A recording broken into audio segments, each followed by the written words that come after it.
Bonjour à toutes et à tous. Hello, everybody. Welcome.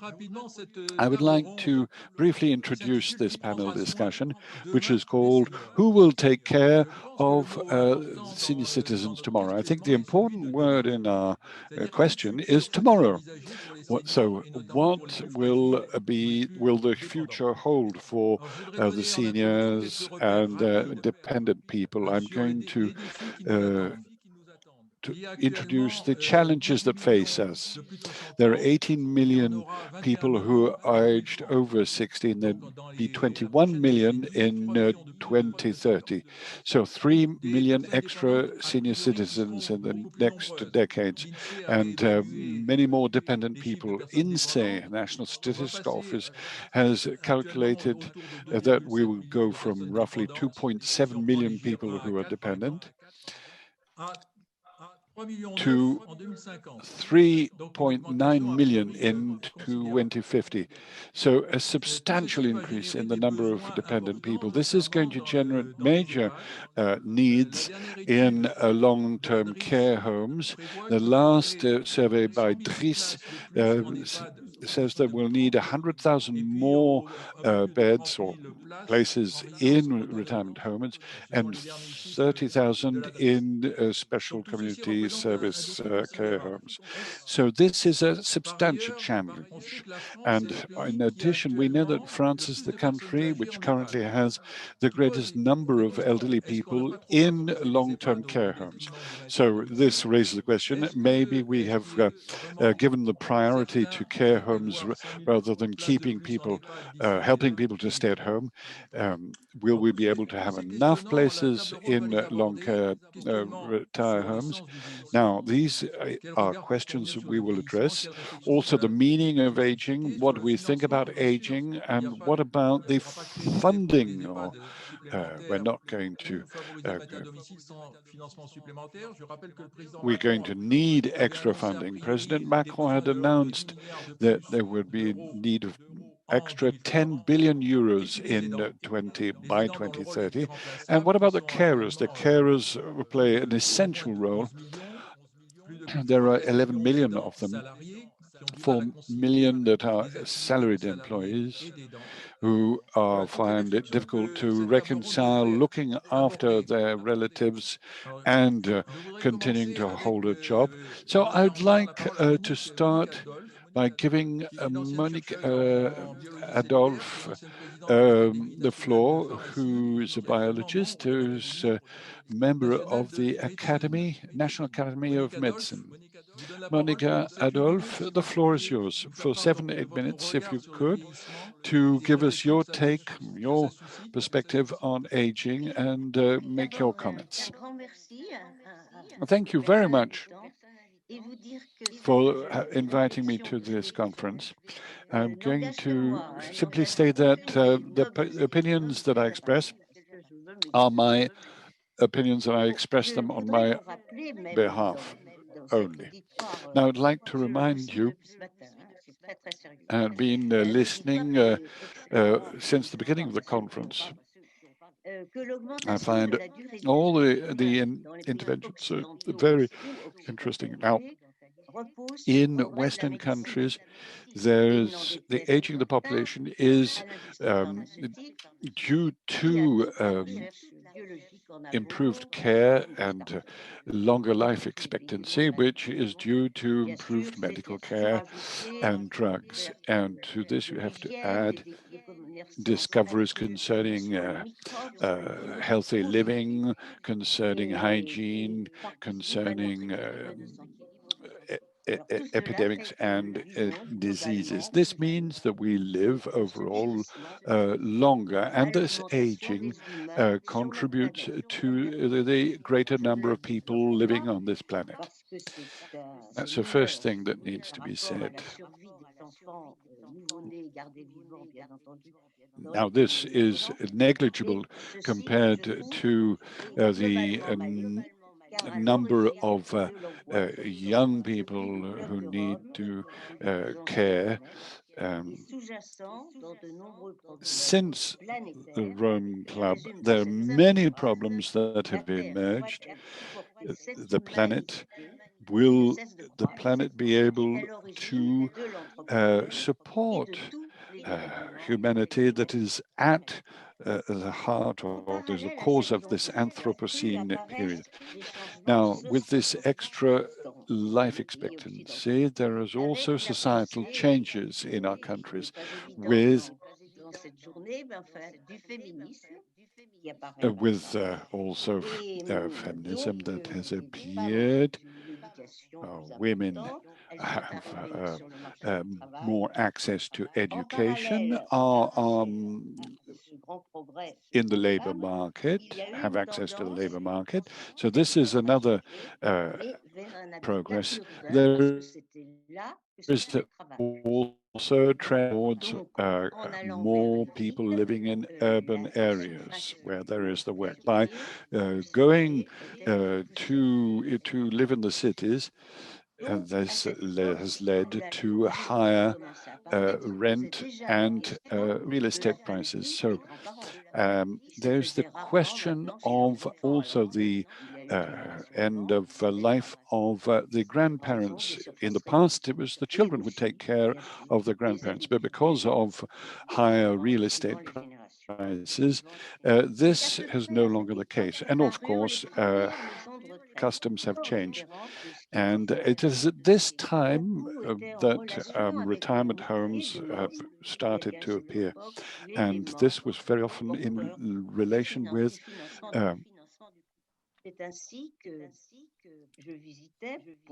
social security systems. I remember visiting for my mother a retirement home.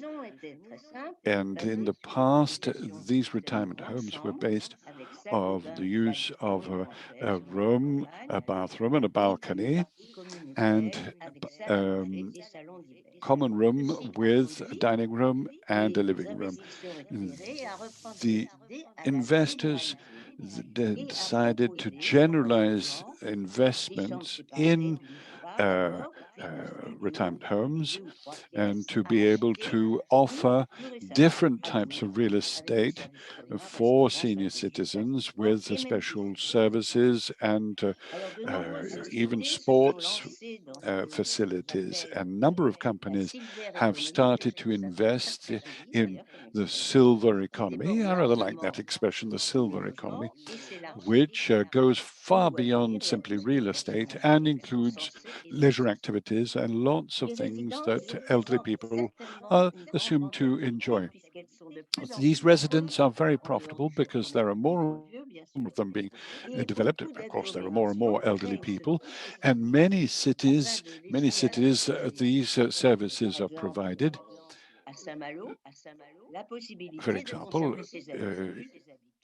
somebody who lives in a town has lived in town all her life, can stay in the same town and go and move into one of these residences. These residences called under different names. There could be retirement homes, residences, senior residences, and so on and so forth. However, life expectancy has increased, accompanied by a number of problems, health problems. There's age in itself, but there are also certain comorbidities that are very frequently associated with old age. So these residents very often become long-term care homes, and some people go to these residences or homes much later in their life. So they try to maintain these facilities and to adapt them to the different residents, where there are some people who have more intensive care or who are more dependent uh, and who suffer from a number of degenerative diseases that they cannot be cured from. These are illnesses that can last several years without knowing whether the person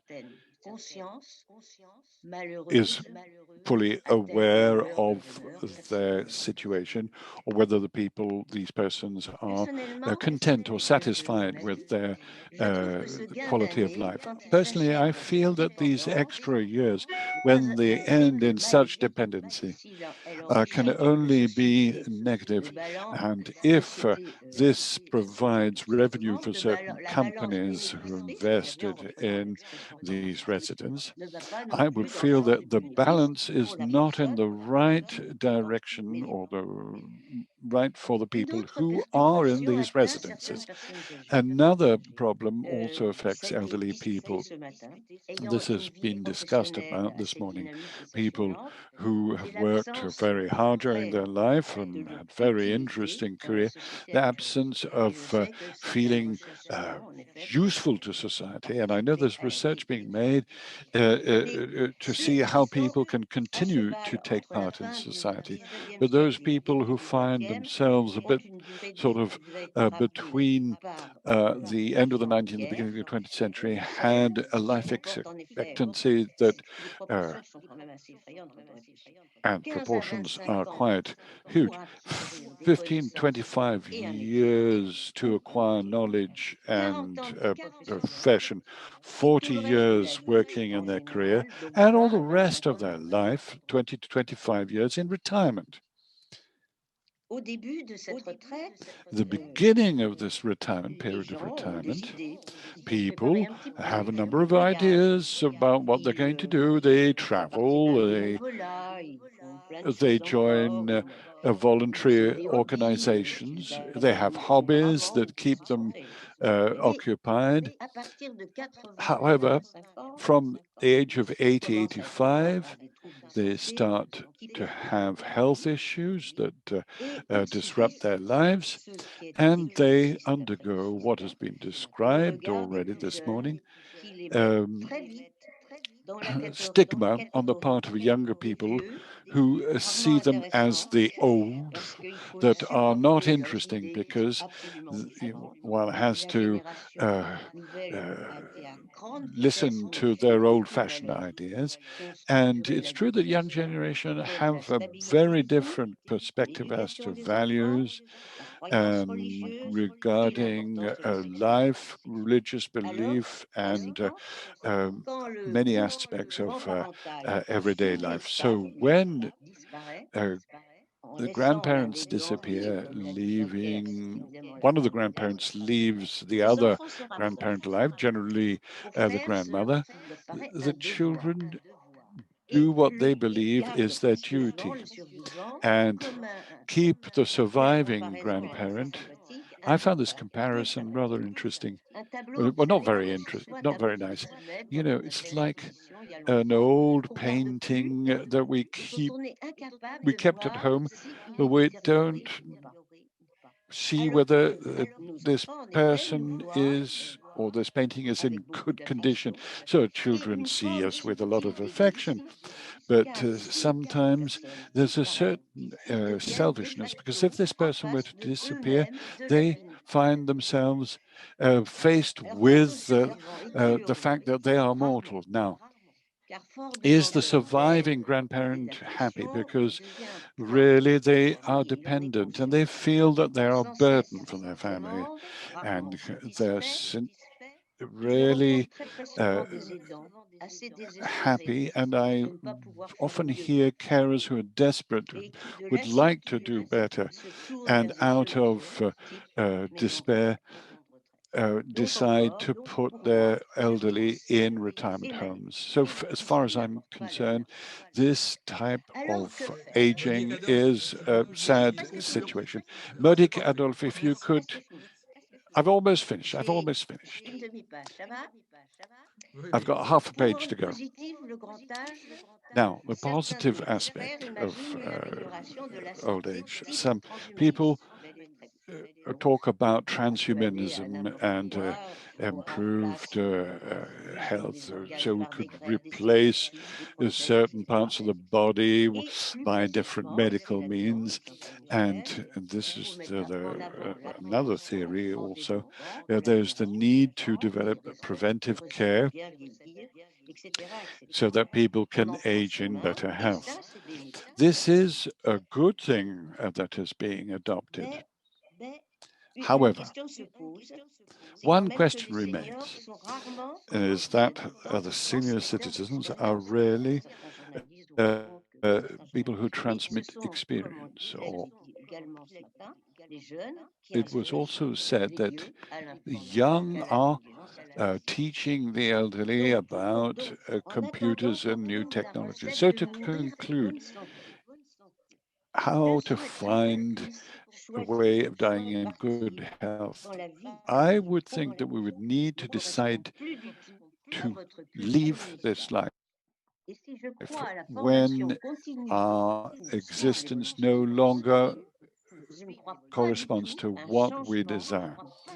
So I don't believe that in a change of culture, when all of our life is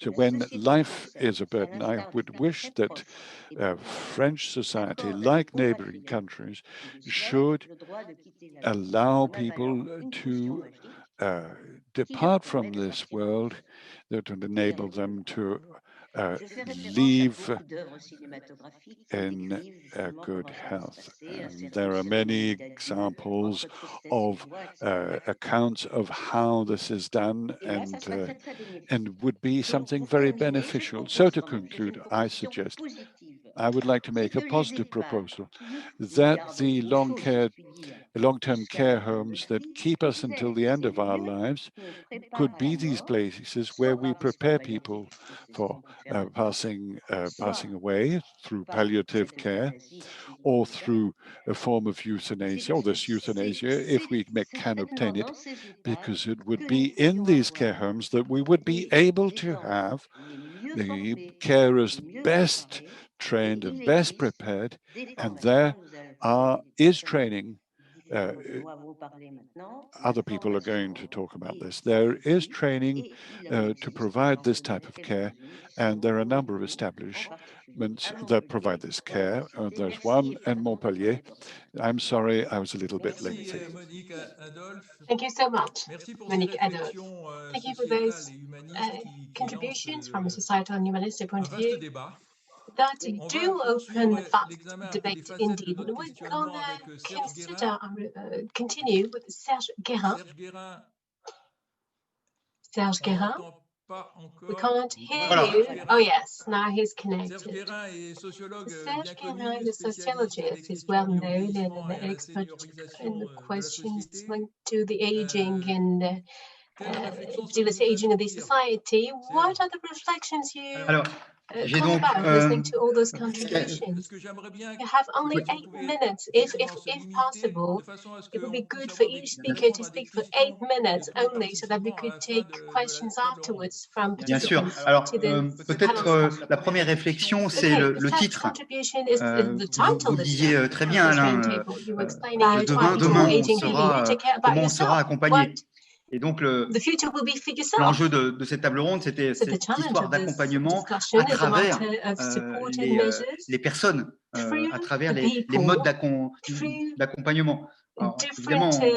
on peut dire que mechanisms, if you like. c'est d'abord la question des métiers, So c'est d'abord la first a question matter of des gens, professions, of des jobs, femmes, très of majoritairement, et people, des hommes mainly qui women, interviennent dans and also ce men secteur. who are Et on sait involved and work in qu'aujourd'hui, on this a, field, that we know dans very well that une today période où on va atteindre 6 we millions de chômeurs, are on a en même temps going to have beaucoup de 6 million difficultés pour unemployed recruter people, but des still it's personnes very venant hard to travailler recruit auprès des plus people fragiles, who are auprès willing des plus to work âgés. with the Il y a most comme un fragile, the paradoxe ou oldest people. quelque It's chose qui dit somehow beaucoup sur paradoxical. qu'est-ce qui est It tells a valorisé, qu'est-ce qui est lot hiérarchisé, about comment what on is hiérarchise valued une société, et in comment on what hiérarchise finalement our les questions autour du society soin.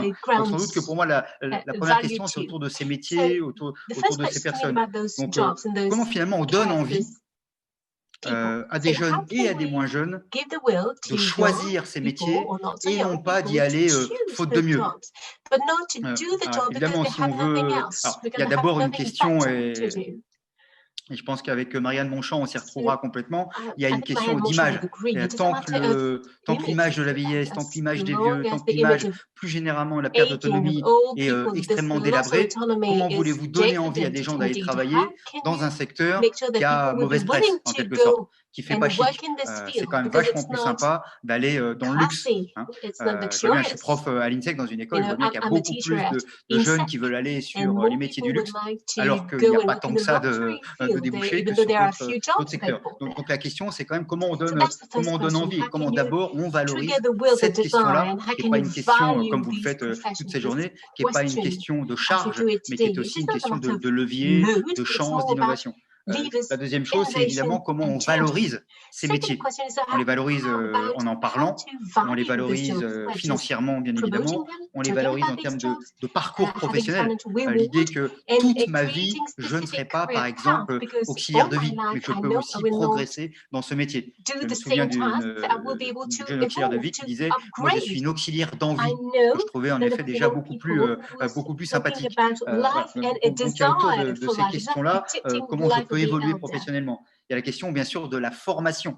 Mais on dit souvent, vous savez, c'est comme le général de Gaulle, il saute en disant l'Europe comme un cabri. On dit souvent la formation comme un cabri, comme si c'était la réponse à tout, et comme si n'importe quelle formation allait de n'importe quelle manière. C'est-à-dire que c'est aussi la question de la pédagogie, d'aller vers des personnes qui parfois ne sont pas très à l'aise avec l'éducation classique. Et donc, comment on fait pour ne pas les remettre face à un échec, mais au contraire les accompagner vers autre chose. Donc, c'est aussi comment on innove autour de la formation. Et puis, c'est aussi, ça fait lien d'ailleurs, c'est comment, je dirais, on sensibilise les enseignants, ceux qui parlent justement aux plus jeunes, comment on les sensibilise sur ces métiers, et pour pas que ces enseignants disent à la personne, bah, quand même, t'es pas très doué, donc je vois que ça comme débouché pour toi. Donc c'est aussi un enjeu de sensibilisation du secteur enseignant autour de ce métier et de ses apports. Je crois que c'est vraiment, vraiment la question des métiers, et puis ce qui fera un petit peu lien avec l'intervention précédente, ces métiers, c'est autour du chez-soi, qui reste l'alpha et oméga. Toutes les études montrent qu'en grande majorité, tout le monde souhaiterait vivre et vieillir et mourir chez soi. On s'aperçoit que c'est pas si simple que ça, et que dans certains cas, le chez-soi devient une maltraitance absolue. Et que la première problématique du chez-soi, c'est de ne pas trouver justement un personnel qui vient chez vous, et puis un personnel régulier.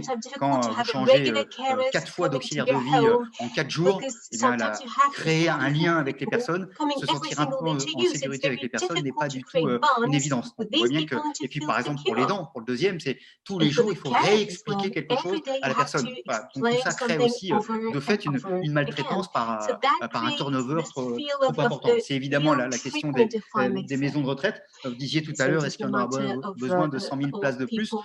Tant qu'on n'a pas trouvé un vaccin contre les maladies neuroévolutives, je pense qu'on aura besoin de places en plus, parce que plus 70% des personnes qui sont accueillies en maison de retraite sont des personnes qui sont touchées par des maladies neuroévolutives. Donc là, il y a vraiment un enjeu. Et puis sans doute qu'on s'inventeront aussi, se développeront aussi d'autres formes d'accueil. Je pense justement un peu comme cette famille qui travaille sur les familles d'accueil, des choses comme ça, évidemment tout ce qui est autour de l'intergénération, ce que fait AGV, enfin il y a plein de choses qui se passent en ce moment là-dessus, qui restent pour l'instant très minoritaires, mais sans doute que là aussi il y a des choses à accompagner, et du coup qui permettraient aussi à valoriser ces métiers.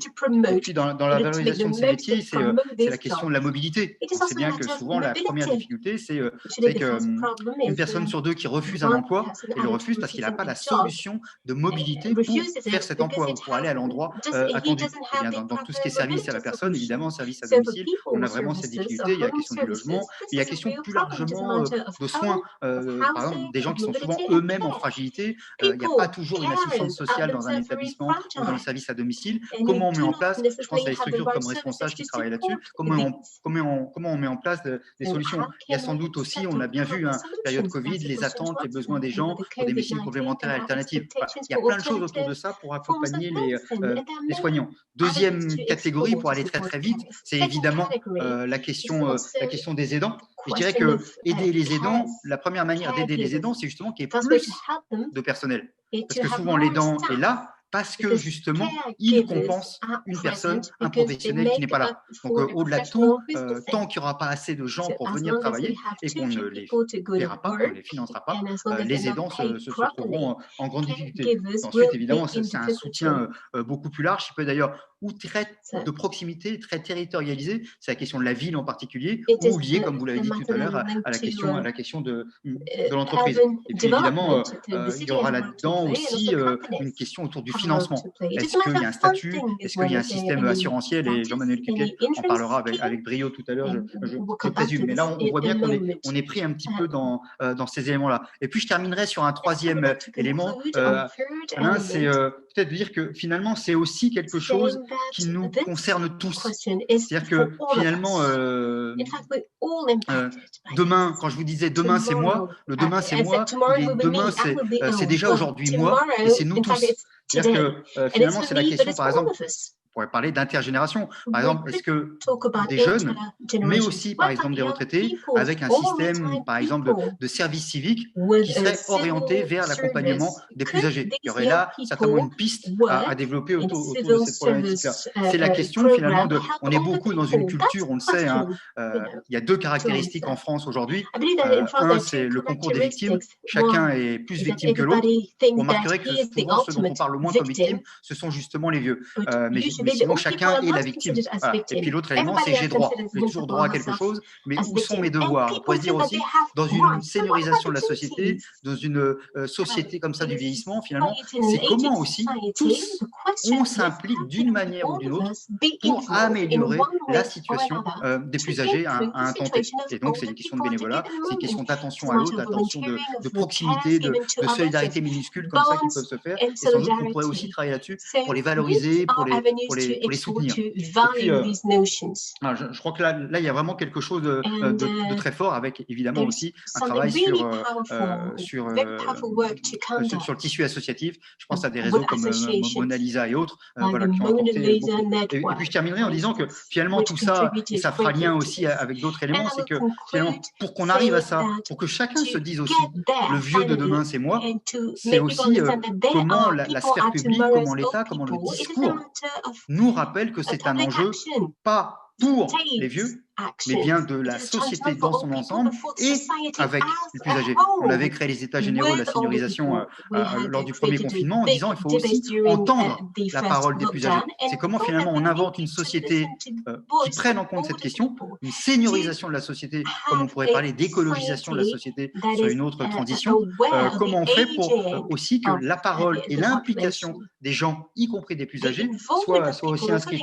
Et je dirais que ça sera sans doute, et je pense que ça ira droit au cœur de Marianne Montchamp, ça sera sans doute un des leviers, une des pistes aussi de l'instauration d'une 5e branche autonomie qui a dedans aussi, au-delà du levier économique, qui est évidemment un levier majeur, mais qui est aussi un levier, je dirais, culturel, d'implication. Et l'un ne va pas sans l'autre. Voilà, Alain. Et j'ai fait la performance exceptionnelle d'être dans les temps. What a surprise. Alain can't be heard. His mic is off. Il n'y a pas votre micro. Alain is still talking, microphone's off. Right, now we can hear him.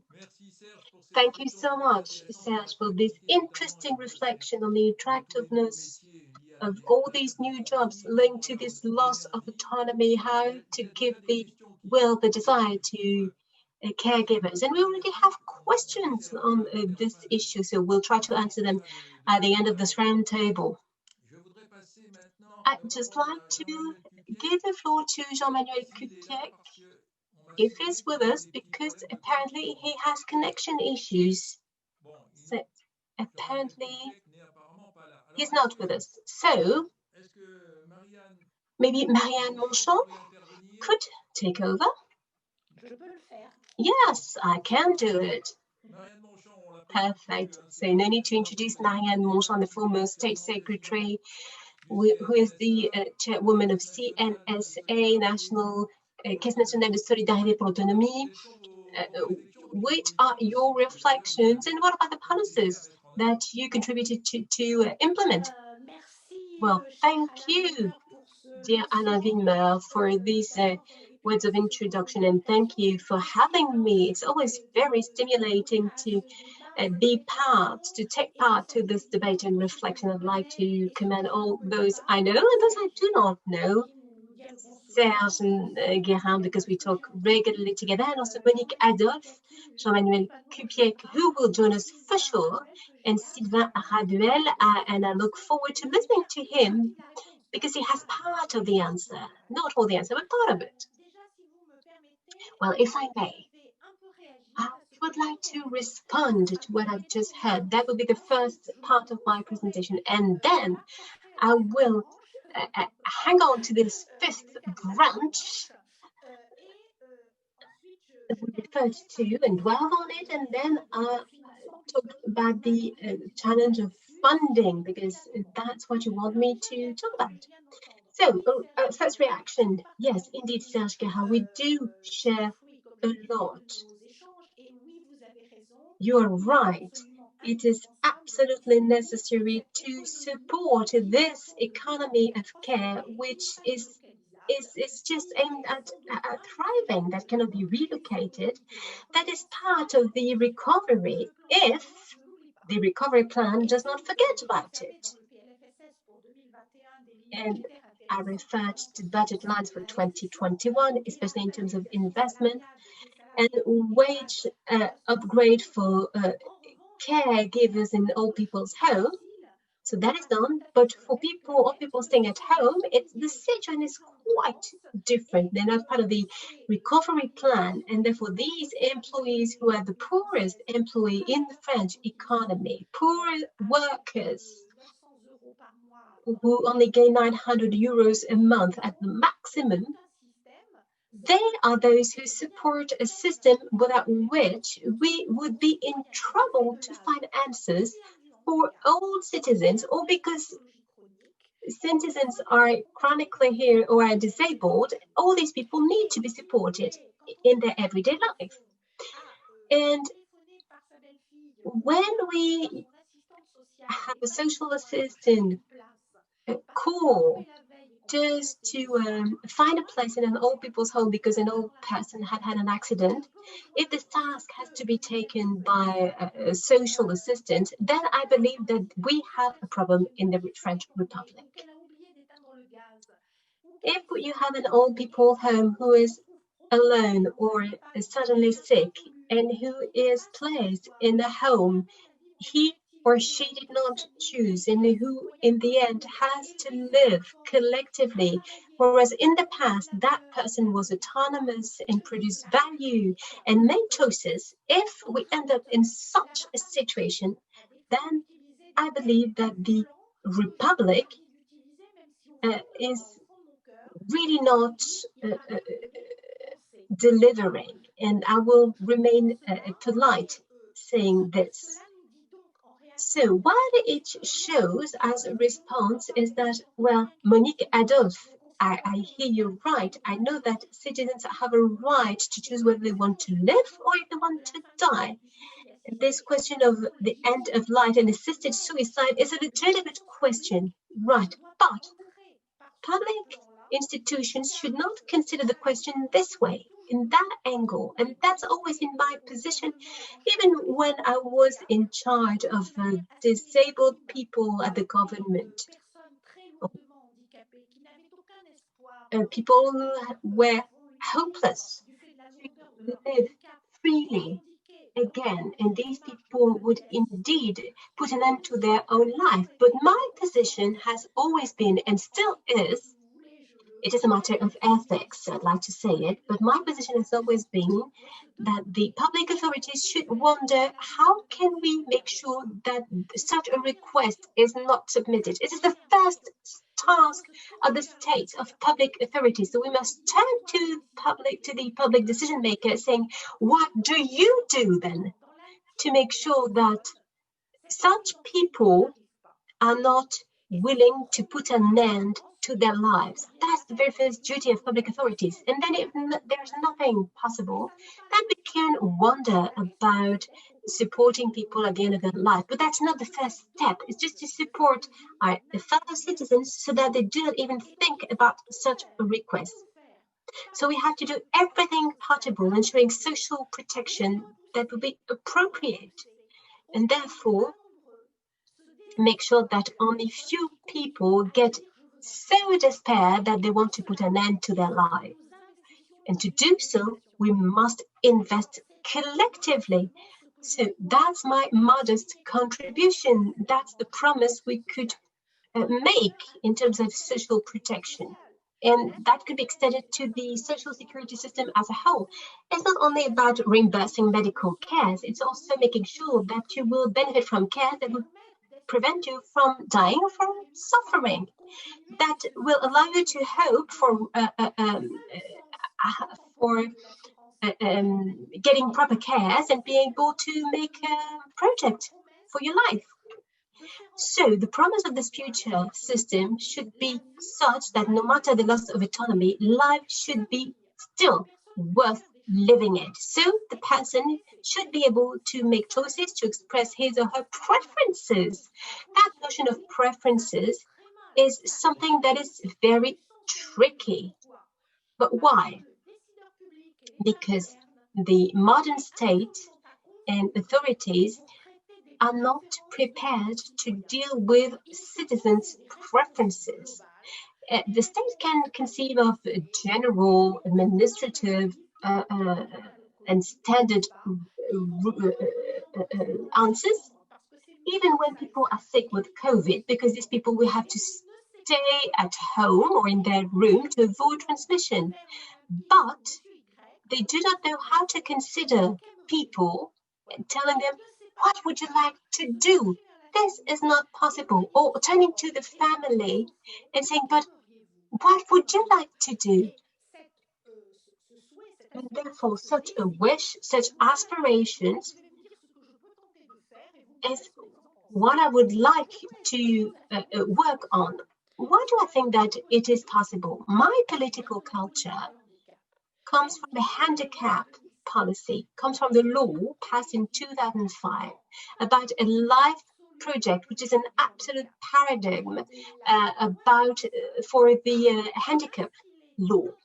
The 2005 law has integrated a paradigm, which is, tell me what you want to do with your life, tell me how you intend to lead your life, and I will tell you as public decision-making authorities what I can do to help you. I will not be able to do it all, but I will try to adjust my answer to your aspirations, to your preferences. Therefore, I could recommend to read Esther Duflo's last book, where Esther Duflo provides a very powerful demonstration of public authorities that cannot integrate this notion of preferences.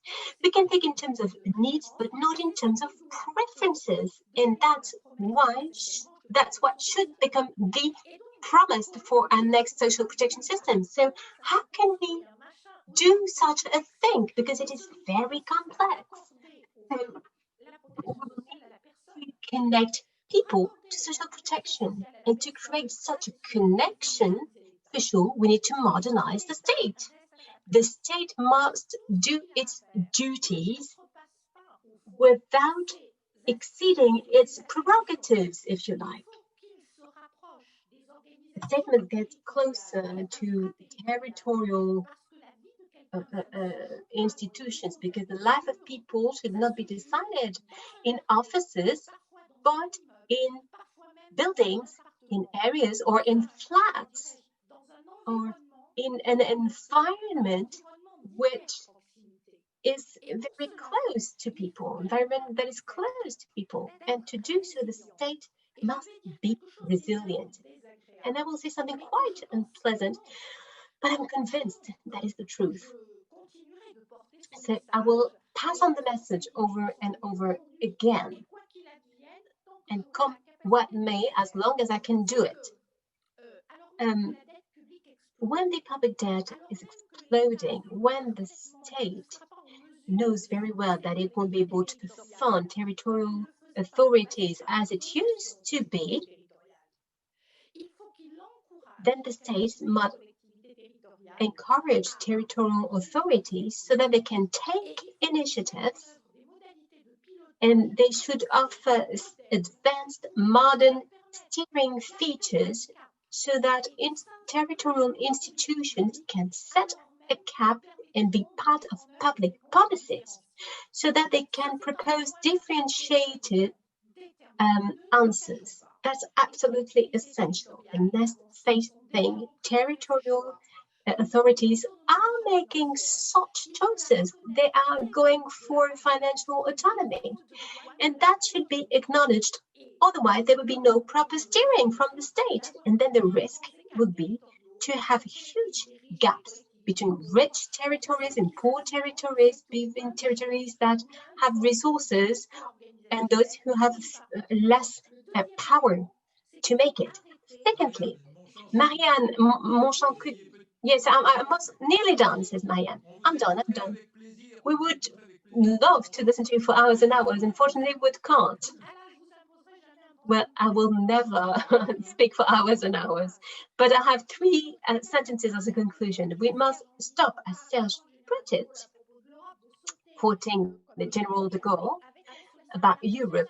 We must have a proper solution on national solidarity. I do believe in it. I believe that national solidarity can fund properly social protection. But if we want to focus on people, on individuals, if we want to provide customized solutions, national solidarity should be supplemented by other funding schemes, like insurances. If it's part, of course, of the public policy, this should not be an alternative to national solidarity. It is a complement. It is another source of potential funding. And therefore, I would like to ask all insurance companies so that they decide to take part to this co-production of this new production system, which includes 4 stakeholders: the state and public authorities, which is in charge of the steering of the system, territories, which should complement this, add to the funding schemes, the insurance companies that support the people, so the people can make free decisions, and the person himself or herself who can make informed decisions. That would be all for me, but that's what I meant to say clearly enough. And I do believe in this new system, and I will fight so that it becomes a reality by 2030. I believe that we should leave our zones of comfort and change of old references to newly designed social protection. And now I'm done, and I'm just keeping quiet. Marianne Montchamp, thank you so much for your contribution and your comments on this extraordinary challenge. Over now to Jean-Manuel KUPIEC, who has been able to connect. Jean-Manuel, can you hear me? Yes, I do. So you connected with your telephone, right? So Jean-Manuel is a deputy CEO of OCIRP, which is involved in social protection, additional measures. So Jean-Manuel, what do you think about all these questions? I know that you wanted to talk about caregivers in particular. Well, thank you, Alain. Hello, everyone. You won't be able to see me, but you can listen to me somehow. So, who will take care of all the citizens? My answer will be, well, all citizens themselves. But it would be too short an answer. So the first thing to consider, I believe, is this notion of caregivers, of people who help. What about them? Well, caregivers may be visible or invisible, active or non-active, and care is not simple for caregivers. We have givers from the private sectors, from the public sector. We have independent workers and also retired people not considered as active people, and also students. So we see that in the first notion is that this notion of caregivers is quite complex, and the age of caregivers is important. We all believe that people, these caregivers are old, 59 years old on average, mainly women, but usually there's a two-generation gap. And this is quite new in our discussions. In fact, it is something that has appeared. Sometimes you have a two-generation gap between caregivers and care recipients. So, on average, the caregiver is a woman of 59 years old. When you're caregiver in the long term. It's not only for a few months, but it's for several years, 6 to 10 years. So over time, it is lasting. And caregivers, in the long run, is something, it evolves over time. So you can try and handle the situation at first, and then there will be a time that might be simpler because you're on the right tracks and you know how to regularly cope with your task and strike the right balance between a professional caregiver and an occasional caregiver. So that is important as well. But we do not necessarily consider the end of life, including for the caregiver. And usually, you may help an old person or a disabled person suffering from a chronic disease. So there are approximately between 8 to 11 million of caregivers in France. When we speak of helpers, we see that it is complex. There are several situations. And you have to take into account the time, and the role of the caregiver is going to change over time. Okay, so we're always very good at the terminology. Here we talk of vulnerable people. Caregivers can be vulnerable, but you can be a relative, you can be a member of the family. In the past, we even used the word natural caregiver. We also have professional caregiver, and in our structure, we have a kind of a triangle, the three roles between the non-professional caregiver and the professional caregiver. That's the reality. And when we see this change is operating, we said something about the fifth branch of social protection, and we see that the priorities of the government are as follows. Bourguignon said in November, well, we have to stay at home as long as possible. So we have to make some life support jobs attractive because we need professional caregivers, and we need also so the caregivers are present. Okay, I'm talking about caregivers who are not professionals. So we see that it's a really change. Autonomy, what is it today? This change and this fifth branch, well, we see that in France, we have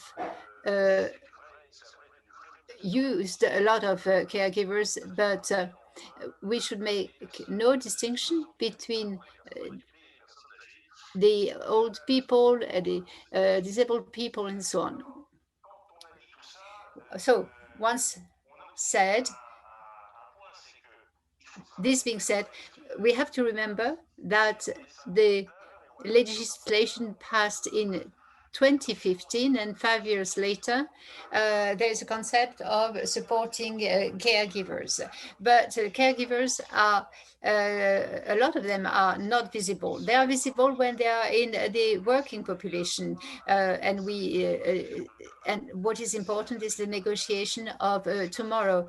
It's a social partner issue. The role of the social partners is important in this collective bargaining.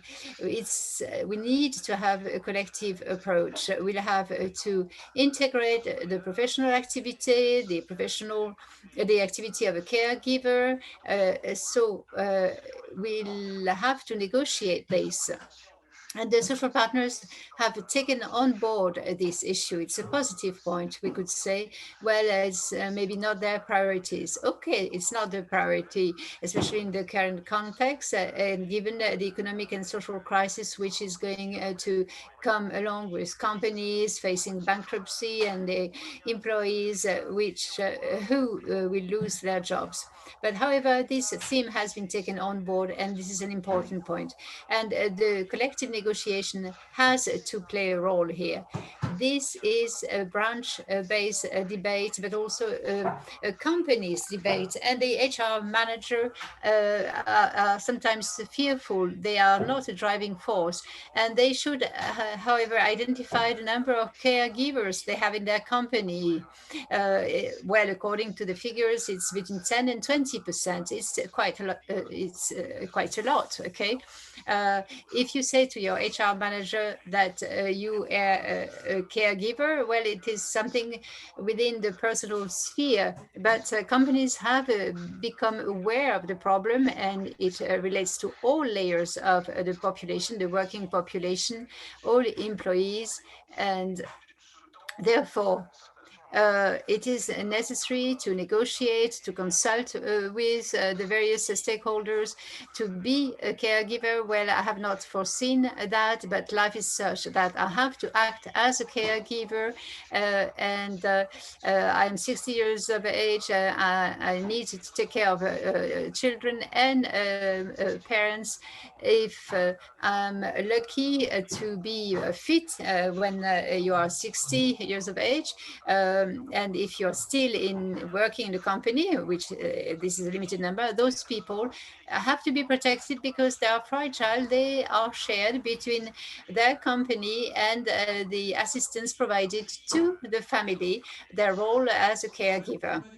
Jean-Manuel, could you please conclude? I know that you absolutely are enthusiastic about this caregiver theme, but let's conclude. Let me conclude in saying that we need to have a status of a caregiver. The association of caregivers are essential in the debate, and if you do not do anything, it will be more costly. There are hidden costs of someone being a caregiver in the company. It's between 5,000 and 8,000 euros per employee and per year. So the companies have to become aware of that. There are hidden costs, and they have to do something. Thank you. Thank you, Jean-Manuel. Okay, let's move on to the final speaker, Sylvain RABUEL, who is the chair of the DomusVi company. DomusVi is a group managing medical and social institutions for old people and fragile people. It's an international company. Sylvain knows the figures better than I do, but 350 establishments in 7 countries, out of which 200 establishments here in France. So Sylvain, could you please respond to what has been said and share with us your experience? I know that you've been thinking a lot about the EHPAD, but outside of off the walls. So could you please share your vision about this EHPAD, but outside the walls of the institution and the retirement home? Thank you, Alain. Okay, let me answer or try and answer the question. Mr. VILLEMEUR already provided a lot of answers, okay, in his essay, where he describes the aging society and the demographics ahead of us, with a huge growth of old people in our society. So the answer to the question is rather simple. First, we'll all be old one day, and we'll have to deal with it individually and collectively. And we realize that we are faced with difficulties. We have to move on from this individual approach where caregivers individually help their parents to this collective approach, and the contribution should become a societal project. And this will gather us in the next few years. We have the answer. We need the society to take care of the caregivers. And for DomusVi, we have some solutions, partial solutions. It has to be elaborated with the public authorities and the citizens. It can start in the EHPAD, in these retirement homes. It is an asset of the French society to have such a network of resident retirement homes not far away from the places where the old people live. This type of accommodation and life community, because there is a life community, has made huge progress in the last few years. In the last decade, we still have a lot of work on our plate to be fully satisfactory. Many would like to have medical in reality, some systems already exist. There is a global tariff, overall tariff, and this way the EHPAD can have as employees therapeutic staff. So we already have solutions at hand, and it's up to the public authorities to give more right in order to improve the caring of residents without resorting to too much medicalization. It's not a solution, a magical solution. It would be as if we were regarding the elderly as sick people. The elderly are not sick people. Even if there are pathologies, if they have pathologies, there are people like you and I. And as you said in your presentation, they have to be able to live normally. So it's a work of, it's a space to live and a place of joy, a place where we can survive and we can overcome the disabilities or handicaps or pathologies. And I would be in disagreement with a vision consisting of making out of the EHPAD places where we would end the life. It's not really, it's not the objective of these institutions. And to make those institutions pleasant, we have to be concrete.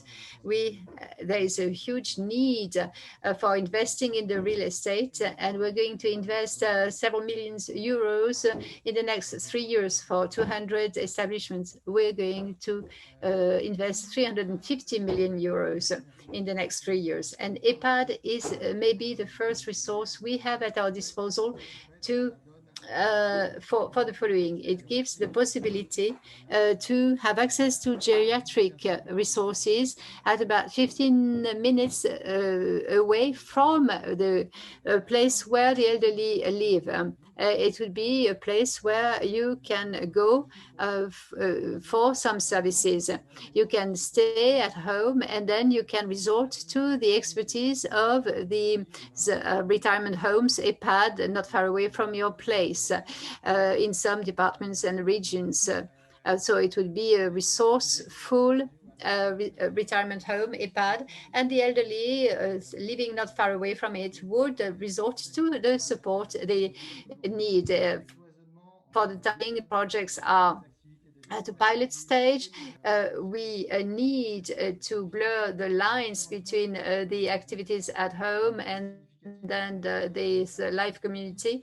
It's at a pilot stage, but it is really an avenue to explore because it would allow the French society to tap into these wonderful assets because we have a network of retirement homes with the right professionals throughout the territory. And then the society has to show solidarity, and we should adapt the home of the elderly, and we can take a lot of actions in that field. Many of you talk about the jobs like a life support person. They are forgotten or undervalued. The professional caregivers as well, you also alluded to them in your last presentation. Those jobs are wonderful jobs and they are undervalued. And if in the next 10 years to come, we want to take up the challenge imposed upon us by demographics, we have to reverse the trend and the mind frame of the society, okay, and not only focusing on young people, but also on old people, and therefore on the jobs taking care of the elderly as well, especially the professional caregivers at home, because they are undervalued for the time being, and the public authorities forgot them during the first wave of the COVID-19. There is a reform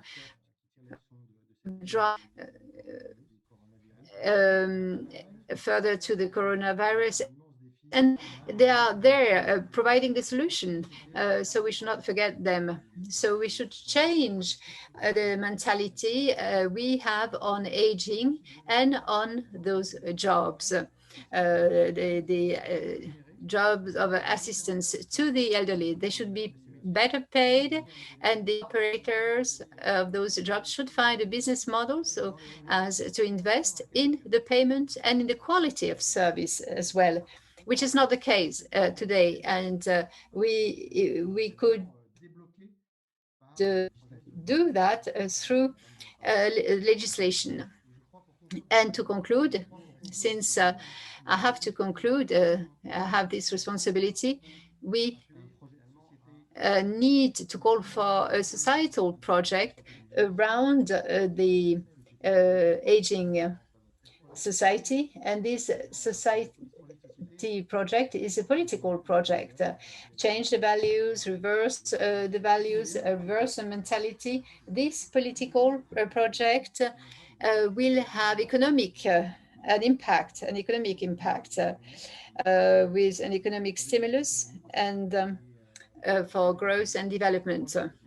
So this project is absolutely essential, especially in the next.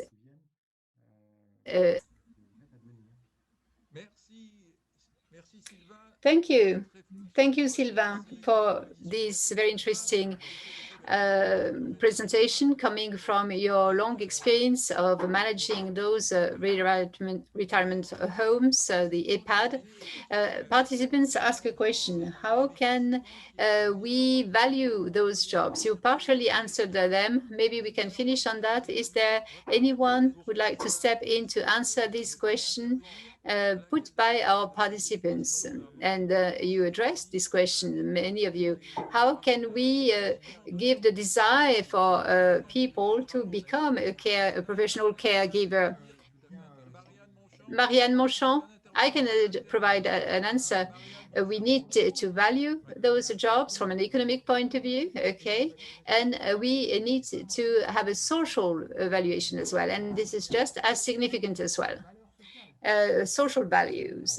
We have to give social values to those jobs. It is difficult to do this type of job, okay?